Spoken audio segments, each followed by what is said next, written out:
ఇల్లందులోని fertiliser and ఫెర్టిసైడ్స్ షాపులో మంగళవారం Yellandu CI Tatipamula Suresh ఆధ్వర్యంలో తనిఖీలు నిర్వహించారు.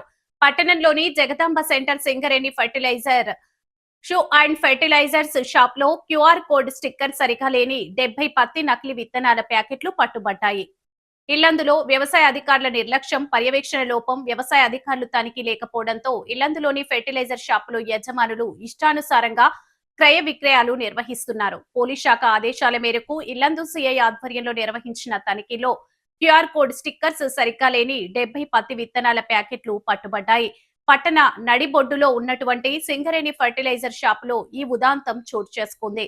అందరినీ కలవరపరిచింది. సమాచారం అందుకున్న వ్యవసాయ శాఖ ఏడీఏ, వ్యవసాయ శాఖ ఏవో హుటాహుటిన షాప్ కు చేరుకొని పట్టుబడ్డ క్యూఆర్ కోడ్ స్టిక్కర్ సరిగ్గా లేని నకిలీ పత్తి విత్తనాల ప్యాకెట్లను స్వాధీనం చేసుకుని వాటిని పరీక్షల నిమిత్తం ల్యాబ్ కు పంపించి నకిలీ విత్తనాలైతే చట్టపరమైన చర్యలు తీసుకుంటామని తెలిపారు. ఫర్టిలైజర్ షాప్ యజమానులు నిబంధనలకు విరుద్ధంగా ప్రవర్తించిన నకిలీ విత్తనాలు విక్రయిస్తే చట్టపరంగా చర్యలు తీసుకుంటామని, అట్టి షాపులు సీజ్ చేస్తామని తెలిపారు.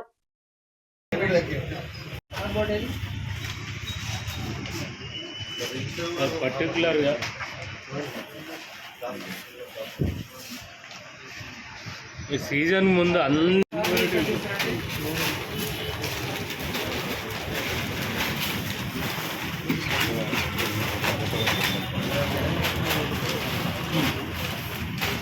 కనపడి దగ్గర కనపడేటట్టు అట్లా పట్టు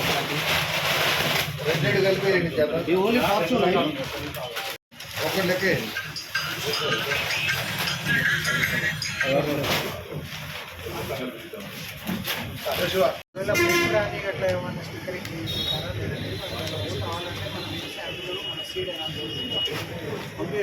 మళ్ళీ అనవసరంగా రైతులు ఇబ్బంది పడుతుంది.